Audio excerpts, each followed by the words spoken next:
eu quero fazer você refletir.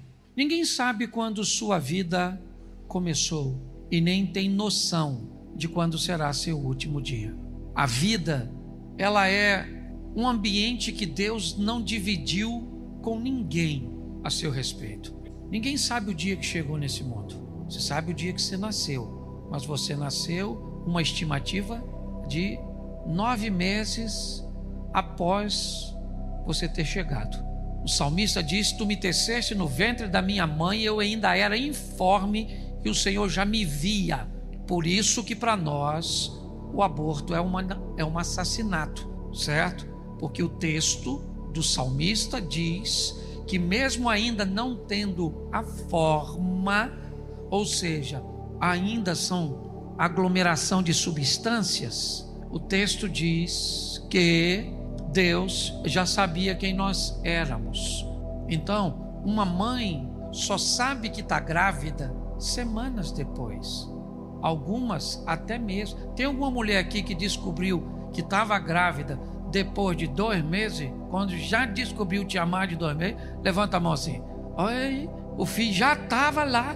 E a desavisada, porque Deus não avisa quando colocou, certo? Tem alguém que já descobriu com 5 meses.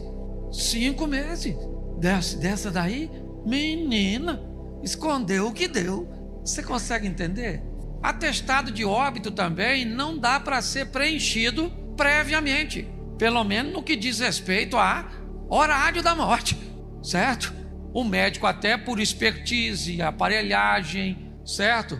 Por manutenção de sinais vitais, pode mandar um recado para a família: olha, gente, não deixe de vir hoje, certo? Porque seu pai, seu filho, não passa de hoje, então venha ver. Mas o médico não pode dizer: olha, dá para chegar aqui até 11h35, porque 11h50 já foi. Porque Deus não divide com ninguém a partida desse mundo. Ninguém sabe, certo? Só sabe que vai. E a morte é um negócio assim sensacional, quase socialista, comunista. Vem para pobre, para rico, vem para todo mundo. Feio, sabia que gente feia morre? Mas bonito também morre. Rico morre, pobre morre. É ou não é? Então, a vida é a coisa mais preciosa que nós temos. Não faz sentido nenhum, nada. Chega na beira de um caixão e oferece $1 milhão por defunto e vê com que nível de alegria ele fica, certo? As coisas só valem enquanto se está vivo. Então pare de valorizar quem morreu, ou só depois que elogia agora, entendeu? Fala para sua mulher: lindona. Não tá, mas o nome disso é fé. Ou seja, é o firme fundamento das coisas que não se vê, mas se espera. Ok? Olha para esse marido e diz: machão, certo? Tá vendo? Já arrumei uma briga ali de casal. Você consegue entender? Diga para o seu pai: eu te amo. Diga para o seu filho: diga me perdoa. Diga assim: bom dia, por favor, posso lhe ajudar em alguma coisa? Eu te amo, querida. Dói? Não, aí vamos para a bobeira do caixão. Não podia morrer, não queria. Foi obrigado, porque ninguém quer ir. Todo mundo quer ver Deus, mas ninguém quer morrer. É ou não é? Essa é a verdade. Então nós vamos precisar entender algumas coisinhas que eu vou passar para vocês em 25 minutos. Me ajude aí, o moço da mídia. Primeira coisa: a vida é única. Diga assim: única. Única, é isso. Hebreus 9:27. Coloca na tela. Hebreus 9:27. Aí eu disse que eu ia desenvolver só a mesma ideia, mas não é o mesmo texto. E como aos homens está ordenado morrerem uma, vindo depois disso por isso que nós não acreditamos em reencarnação, porque só morre uma vez, segundo a Bíblia, e depois da morte vem o juízo. Então a vida, ela é única, uma só. Você não tem outra oportunidade. Você sabe quantas vezes seu filho vive como neném, como criança, como adolescente? Você acha que vai ter outra oportunidade, certo, com seus pais, além dessa? Pensa num cara difícil, meu pai, desafiador, falava mal de mim pros outros. Uma vez, foi Beto. Beto falou: pastor, seu pai estava falando, sei lá. Eu falei: vai lá e mete o malho em mim junto com ele. Ele falou: por quê? Eu falei: porque aí ele vai arrumar uma briga contigo. Porque na cabeça dele, ele pode falar mal de mim, mas ninguém pode. E me dava vontade, porque o bicho era carne de pescoço. Mas o velho tinha mais de 80 anos. Se eu arrumo uma encrenca com ele, não dava tempo de consertar. Então eu fazia o vidro de mercador. Uma vez eu cheguei na casa dele, ele estava uma fera. Ele morava na casa da minha prima ali. Fiquei com medo. Falei: o que foi, pai? Essa mangueira. Mangueira, uma árvore. Eu falei: o que a mangueira fez com o senhor? Ele falou: essa mangueira, rapaz, acabei de varrer agora mesmo. Fui lá dentro, voltei, olha como é que tá. Eu falei: pai, quer que corta? Eu nem podia, porque a casa não era minha, mas eu estava querendo ver onde é que ele iria ir. Eu falei: o senhor não envelheceu. Ele queria que as folhas caíssem tudo num dia só, para ele varrer e acabou. Na hora de ir embora, eu fechei o portão, olhei para a mangueira e falei: filha, eu sei que se você pudesse ir comigo, ia. É meu pai, mas se vira. E fui embora. Entende? Porque você não tem outra oportunidade. Entendeu? Outra oportunidade de ser jovem, de aproveitar a vida, de se divertir, certo? De sorrir, de brincar. Você não tem, é só uma vez. Esses dias a senhora era uma garotinha. Olha para a senhora hoje, parece que tomou uma droga. O senhor não tinha barriga, o senhor tinha cabelo. Meu Deus do céu. Esse dia eu me vi no espelho, só de cueca. Eu falei: sai desse corpo, que ele não te pertence. Eu falei: Senhor, você consegue entender? A vida passa rápido demais. Você está rindo de mim? Esse pastor é engraçado. E eu não sei que você já foi legalzinha, certo? Que você já não teve tudo certinho. O tempo está passando. Você está entendendo? A sua vida está indo embora. Porque ela não é só única. Olha o que o salmista diz, versículos anteriores, 90 verso 9. Salmo 90 verso 9. Se aqui a vida é uma única, vamos ver, Salmo 90 verso de número: pois todos os nossos dias vão passando na tua indignação, passamos nossos anos como um conto que se conta. A vida como um conto, como uma coisa passageira. Verso 10: os dias da nossa vida chegam a 70 anos, e se alguns pela robustez chegam a 80 anos, o orgulho deles é canseiro e enfado, pois cedo, se corta e vamos voando. A vida é única, a vida é curta e a vida é rápida. Numa vida única, curta e rápida, você não tem outra chance. Você tem que aprender a viver o mais rápido possível. E entenda uma coisa: sua vida foi entregue a você no ventre de uma mulher. Deus entregou a você. Alguém teve tutela, ou tem até hoje, dependendo da sua idade, mas a vida foi entregue a você, e é você que vai devolver a sua vida. É você, entendeu? Quem vai entregar depois a sua vida é você. E Lucas 12:20, coloca por favor. Lucas 12, verso de número 20.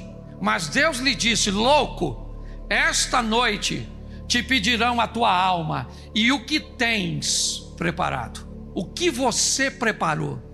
Para quem será? Um dia você vai ter que devolver a vida que Deus te entregou e que confiou a você, certo? E aí esse texto está perguntando: o que você tem preparado? Para quem será? Quem? Como? Na hora de devolver, vou devolver para quem? É isso mesmo, luz ou trevas? Para onde?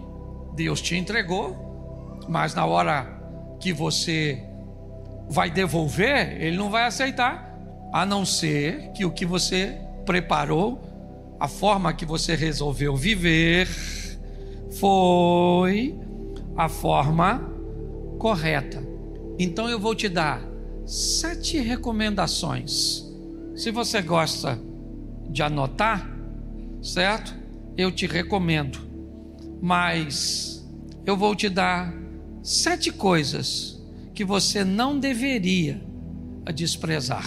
Mas qual é a recomendação bíblica para isso? Aí eu vou no Salmo 90, verso 12, um texto usado pela Mary no primeiro culto. Vamos lá? Salmo 90, verso 12. Ensina-nos a contar os nossos dias de tal maneira que alcancemos corações sábios. O que é um coração ou o que é uma pessoa sábia? Nós vamos entender que você pode estar vivo, mas pode não estar vivendo. Você pode estar vivo, mas pode não estar vivendo.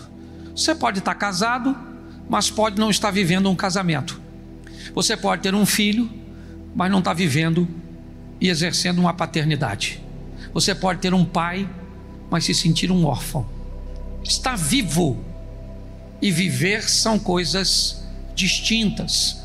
O sábio, ele entende que não basta estar vivo, ele quer estar vivendo, ele quer estar tendo experiências, vivendo suas histórias, como Mary disse, deixando um legado. E para isso, rapidamente, eu vou te dar 7 coisas que a vida deveria lhe ensinar o mais rápido possível, para suavizar. Primeira coisa, se você quer viver bem, descubra o poder dos relacionamentos errados.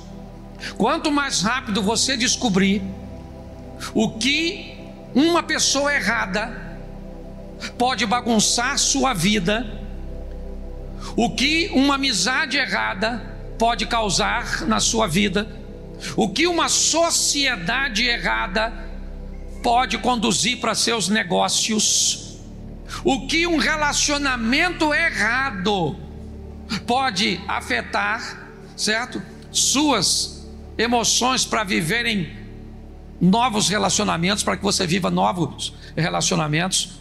O salmista, no Salmo 1, eu vou dar um exemplo para cada, verso 1, coloca para mim, por favor. Salmo 1:1, está aí, ó. Põe, por favor. Isso, bem-aventurado o homem que não anda segundo o conselho dos ímpios, não se detém no caminho dos pecadores, nem se assenta à roda dos escarnecer. Aprenda a descobrir o poder de um relacionamento errado. Essa é uma das lições que pode suavizar muito sua vida. Eu estou cansado de ver gente que se enfiou em relacionamento com pessoas erradas e sofrem até hoje. Levaram prejuízos econômicos, prejuízos, emocionais, prejuízos espirituais, porque não entenderam isso. Tem gente que, se entrar na sua vida, destrói. Vou te dar um exemplo. O capitão do barco, do livro de Jonas. Você conhece a história do Jonas, né? Aquele profeta que desobedeceu a Deus.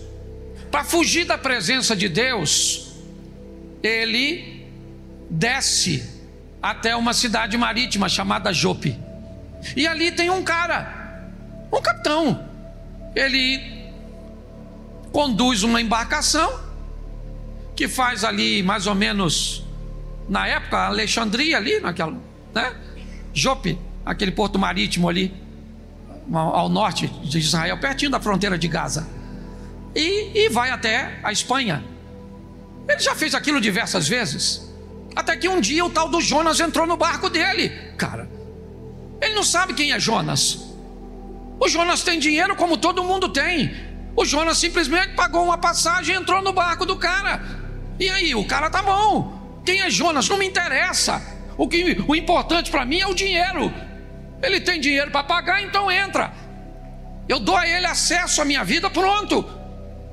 Agora a embarcação do cara inteira, ele perdeu toda a carga que ele foi obrigado a jogar fora para dar mais sustentabilidade ao barco. Perdeu tudo. Ele precisava perder? Não. Tinha algo dentro do barco dele que não deveria estar. E quem era isso? Esse era o Jonas. Uma pessoa errada dentro da sua família, uma pessoa errada dentro do seu negócio, uma pessoa errada dentro do seu ministério. Colocar uma pessoa errada na sua certidão de casamento. Mas elas são tão importantes para Satanás Uma pessoa errada é tão importante para Satanás que um filho é capaz de negligenciar os conselhos dos pais, a orientação dos magistrados na escola, o conselho, certo, de familiares com mais experiência. Porque Satanás sabe, se colocar uma pessoa errada na vida de uma criança, se colocar uma referência errada na vida de um adolescente, se colocar uma pessoa errada no lugar certo, é capaz de fazer estragos irrecuperáveis. Então não brinque. Quando alguém chegar na sua vida, melhor do que perguntar quem é você, seria você ter um pouquinho mais de espiritualidade e perguntar na sua cabeça: quem foi que te mandou? Porque bendito é o que vem em nome do, então maldito é o que não vem. Identifique isso. Número 1. Número 2, quer sofrer menos, certo? E viver bem? Descubra o valor da sua identidade. Quem não sabe quem é um prato fácil. É massa de manobra. Trocou as cores da estação, acabou com você. Agora você tem que trocar todo o seu guarda-roupa, porque as cores, os modelos, agora mudou tudo, porque alguém estabeleceu tendências. Quando você tem dificuldade de saber quem você é, você vai ser obrigado a se moldar o que as pessoas estão dizendo. Vou te dar 2 exemplos aqui. Mateus 16:13. Mateus 16, verso 13. E chegaram a Jesus as partes de Cesareia de Filipe, e interrogou o seu discípulo, dizendo: quem dizeis os homens ser o Filho do Homem? Verso 14. Eles disseram: uns João Batista, outros Elias, outros Jeremias, ou um dos profetas. Isso é o que diziam a respeito de Jesus. Dizia que Jesus era glutão, comilão. Dizia que Jesus tinha demônio, sim ou não? Que ele era um charlatão, sim ou não? Sim. Por que Jesus nunca teve problema com isso? Você nunca viu Jesus discutindo com ninguém sobre isso. Sabe por quê? Porque ele sabia quem ele era. Uma vez, ao ser batizado, ele ouviu uma frase que dizia o quê? Você é meu filho amado. Quantas vezes Deus disse isso para Jesus? Quantas? Uma vez só. Uma vez. E acabou. Mas logo assim que ouviu, a mensagem estava fresca. Foi uma vezinha só. Jesus vai para o deserto. Qual é a frase dita por Satanás 3 vezes no deserto a Jesus? Se tu és o Filho de Deus. Ué, como assim se eu sou? Se eu acabei de escutar que eu sou. A vida dele foi sendo questionada quem ele era. E é assim comigo e com você. Diga nessa sociedade louca que você é feliz. Diga, ouse falar que você é feliz. Fale. Sai por aí dizendo eu sou feliz. E alguém vai falar: ô, para de palhaçada, rapaz. Que feliz, rapaz. Só esse negócio de ser feliz. Você não pode ser feliz. Engraçadinho. Feliz. Mentira. Por quê? Porque quando você é feliz, você quebra o sistema. Porque presta atenção, o feliz, que eu deixei meu celular lá em cima. Esses dias o cara perguntou, já tem um tempinho já, o garoto me perguntou que número meu celular era. Aí eu falei: meu celular eu acho que é 14. Aí ele falou: você não tem 15 não? Eu falei: não, 15 não, tem 14, é só um baixo. Mas admiro o senhor, hein? Pastor assim, famoso, celular 14. Aí eu comecei a ficar sem graça, né? Como eu tenho um 14?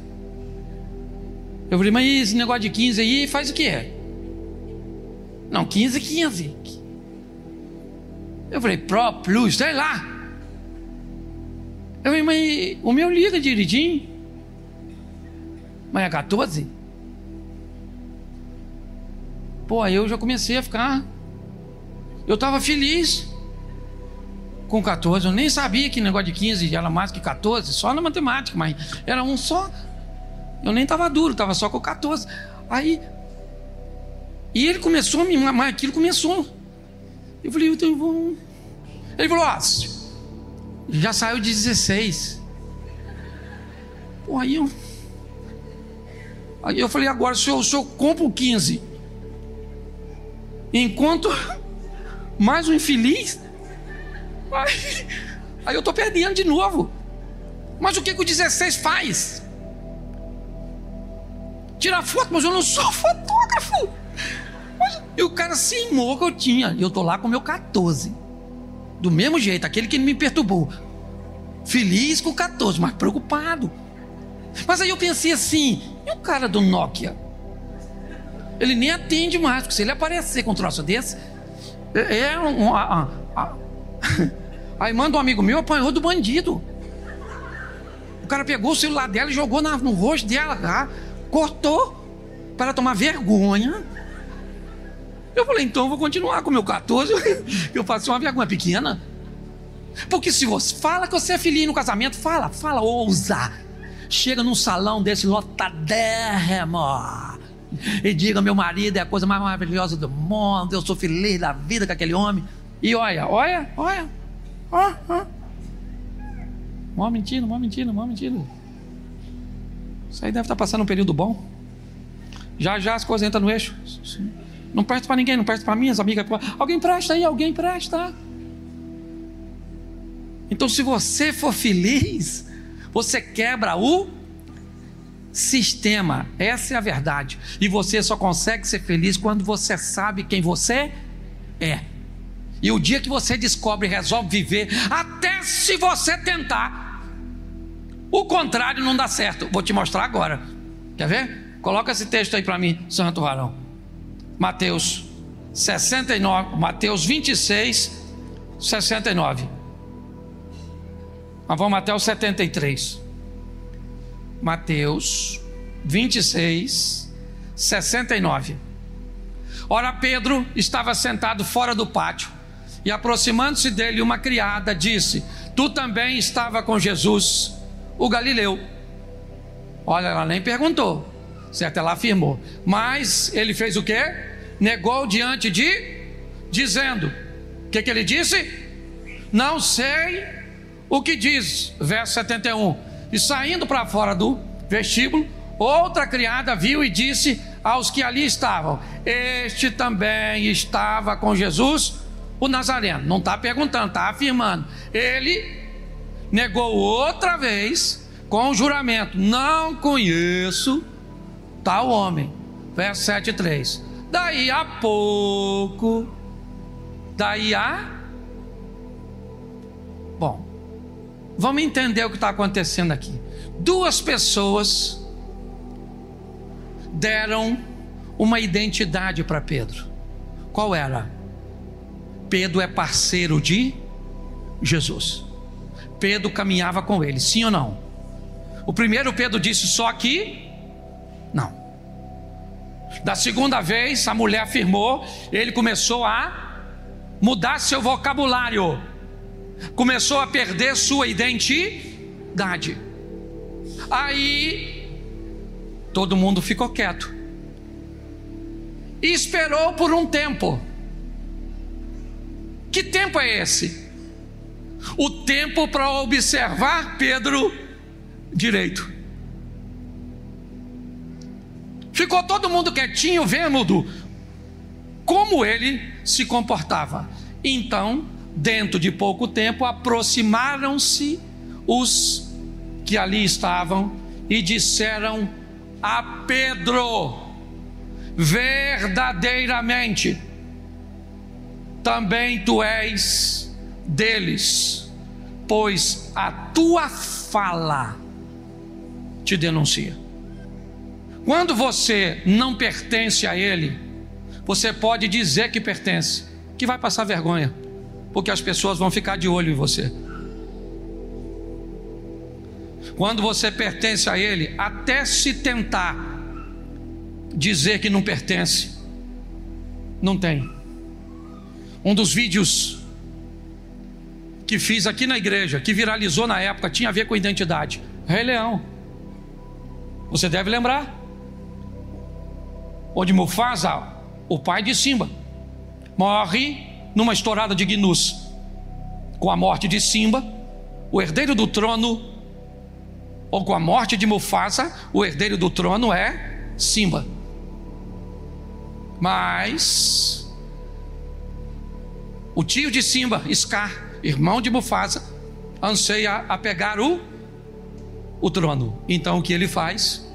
Vai a Simba e acusa a Simba, que é um menino, né? Um leãozinho. Acusa a Simba e diz que você precisa fugir.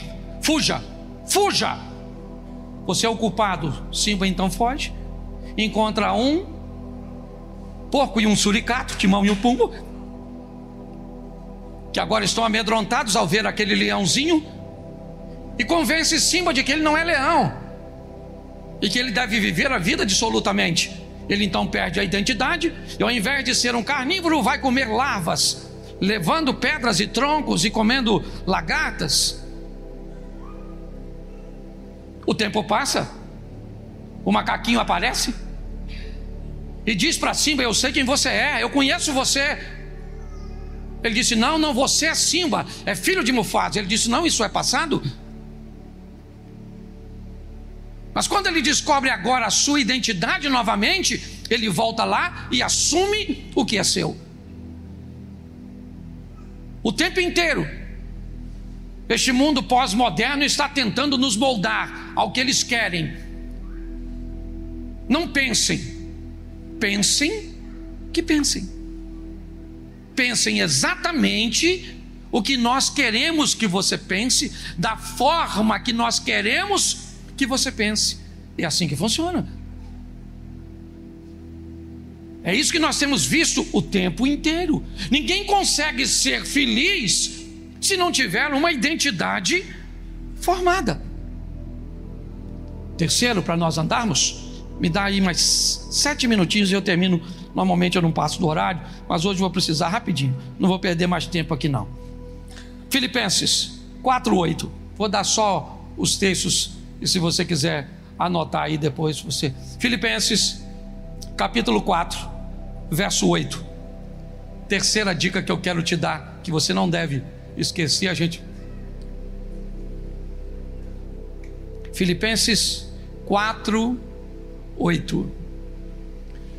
Quanto ao mais, irmãos, tudo que é verdadeiro, tudo que é honesto, tudo que é justo, tudo que é puro, tudo que é amável, tudo que é de boa fama, se há alguma virtude e se há algum louvor, nisso pensai.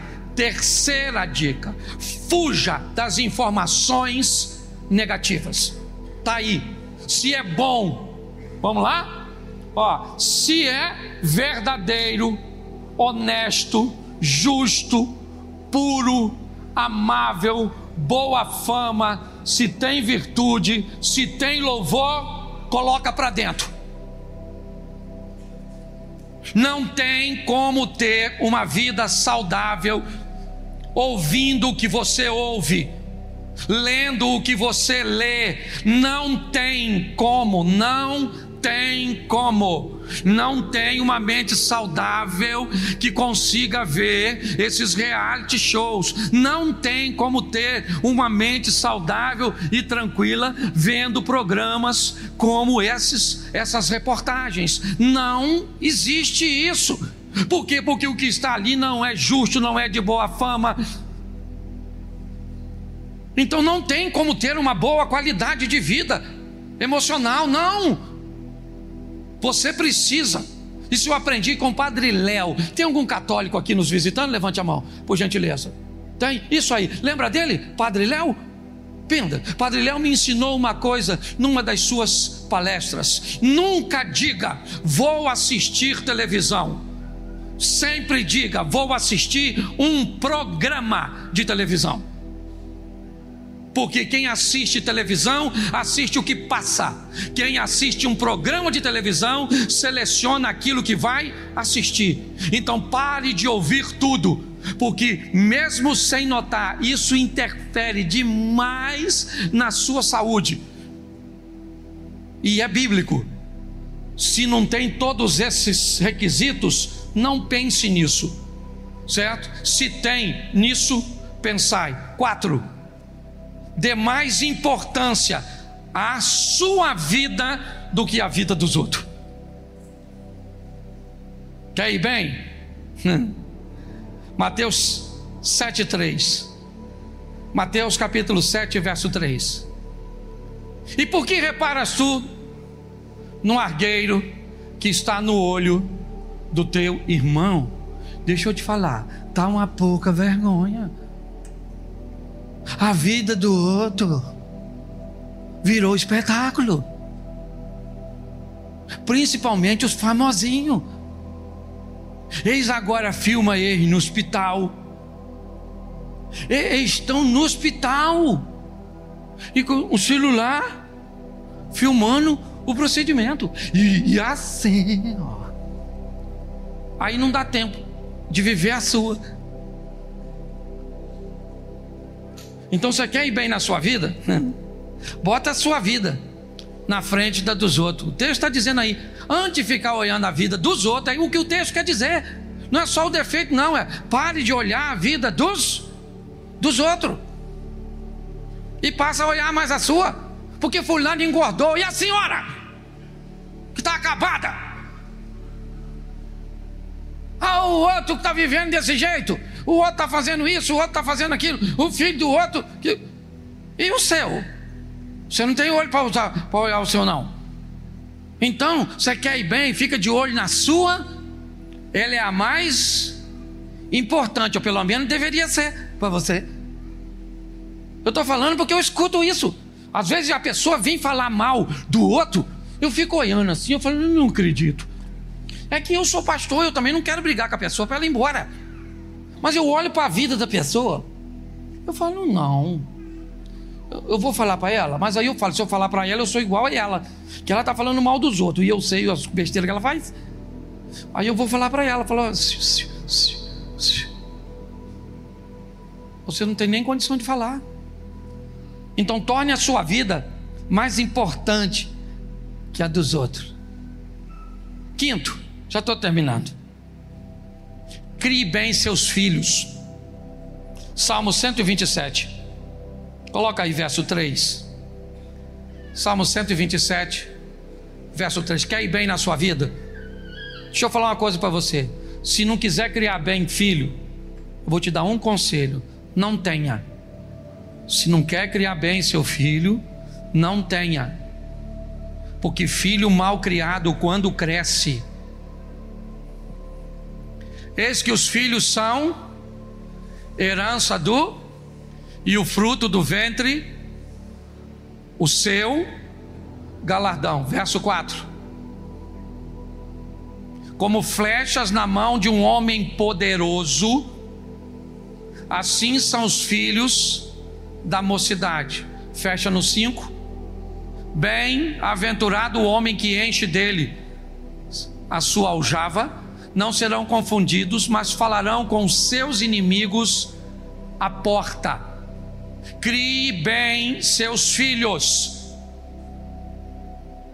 Crie bem, primeiro para ser um indivíduo temente a Deus, depois para ser um cidadão de bem para a sociedade.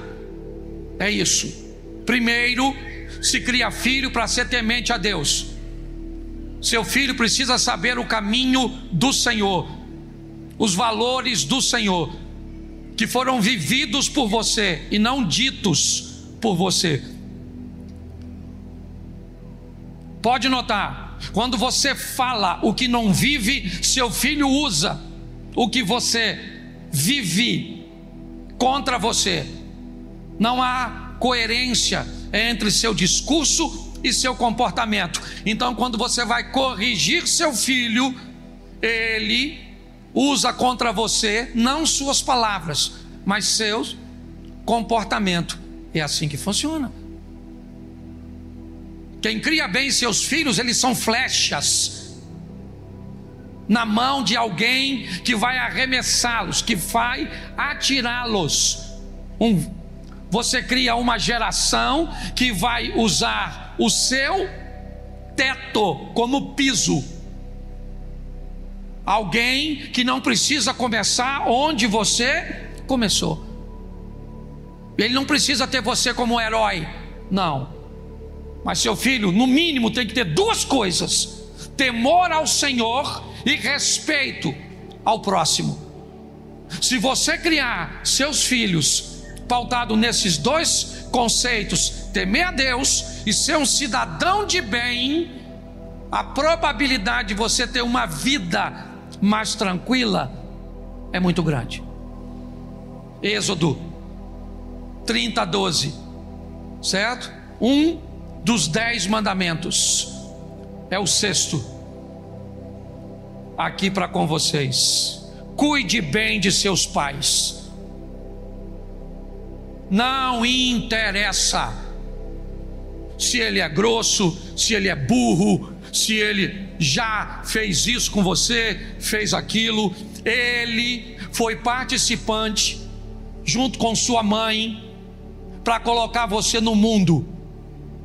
Talvez não dê para dar a seu pai tanto acesso, porque a Bíblia diz que nós devemos honrar pai e mãe, mas a Bíblia também nos alerta que devemos dar honra a quem merece honra, certo? Mas por menos honrado que seja um pai, uma mãe, eles ainda precisam receber a honra de ter sido participantes, de ter te colocado neste mundo.